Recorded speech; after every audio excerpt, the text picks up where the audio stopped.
Good morning and good afternoon, French Road families. Today is Friday, September 20th, and I have two friends here with me, Natalie and Noah Mankoff, and they'll introduce themselves in just a minute after we go through some upcoming events here at FRES.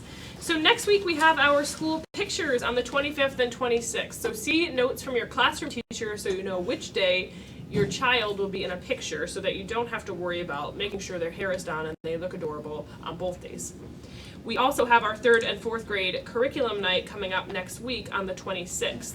So just as a reminder, we do have a child care option if you are in need of someone to watch your kids to help you attend that night, because we really want all our FRES families to be able to be here.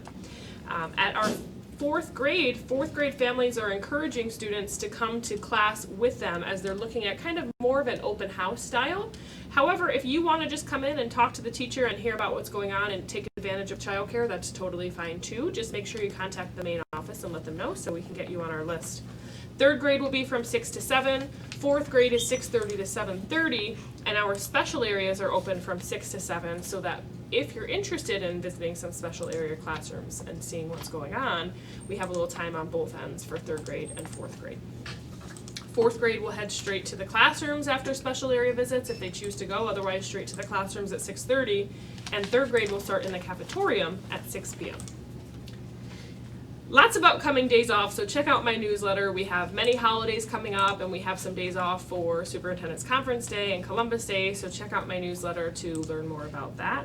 There's also a reminder in there about pickup and robocalls, just to remind everyone that it is immensely helpful if you can please call our school before 1:30 p.m. if you are picking up your child for the day. A lot of work goes into organizing and preparing our parent pickup each day to make sure we can run as efficiently as possible, and we need your help. So if you can let us know before 1:30, that would be greatly appreciated. Movie night will be coming up in a couple of weeks, and there's a flyer in my newsletter today. We are looking at The Secret Life of Pets 2 on October 10th here in our cafetorium, so check out the newsletter for more information. And now I'm going to pass this off to Natalie and Noah, who were here with an important message that they shared today on the announcements with our FRES students, and they wanted to share with FRES families as well. So go ahead. Hi, I'm Natalie in 5th grade from Miss Maz's class. Hi, I'm Noah in 3rd grade from Miss Mercado's class. Today we are here to tell you that all over the world right now, kids and adults are walking out of their schools and jobs to raise awareness about the global climate crisis and demand immediate action from the government and the United Nations. The United Nations, UN, is leaders from around the world who work together to make global decisions. On Monday through Wednesday, the UN will come together for the Emergency Climate Summit. On Friday, the world will come together for another climate strike.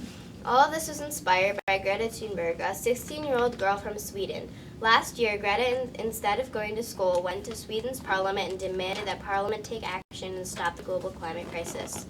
Greta recently sailed from Sweden to the United States. She sailed because she felt flying on a plane would use too many fossil fuels. A flight from Sweden to the U.S. produces about 2,000 pounds of carbon dioxide, which is more than many people in the world create in a whole year. Carbon dioxide is a greenhouse gas that traps heat from the sun, making our Earth warmer. Scientists agree that about 200 species are going extinct every single day, which is about 6,000 per month. Many grown-ups say, "Oh, we'll be dead when this happens, so who cares?" Then we look and we realize we kids will be alive when this happens. In America, we are still debating whether or not climate change is real, and while most of the world knows that it is real and debating how to solve this crisis. That's why strike is so important. Some of you might be wondering what a strike is. A strike is when you disrupt everyday life, stop doing the thing you're supposed to be doing, and speak out. It works best when you have more people than just one or two. So we need help. Greta said a few months ago to European government members, "I want you to panic like your house is on fire. I want you to feel the fear I feel every day, and then I want you to act. Act as if our house is on fire, because it is. Our government should act and put rules that we stop burning fossil fuels and leave the oil and the gas. We can use other kinds of energy like wind, solar, and water. We can also use less energy." Greta said we can't change the world by playing by the rules because the rules have to be changed. Everything needs to change, and it has to start today. We hope you will join us at the Rochester Climate March, which will take place on September 27th at 3:30 p.m. If one person can make a difference, think how much of a difference we can make with all of us. Thank you. Thank you, Natalie and Noah. It's really important that we recognize our kids when they're really interested and want to share what they're passionate about. So we encourage all our kids to have an opportunity to share when they feel strongly about something. And I thank them for coming on our morning announcements today for our kids and for sharing with you today. So we hope you have a wonderful weekend, and we will see you hopefully next week or around French Road. Bye.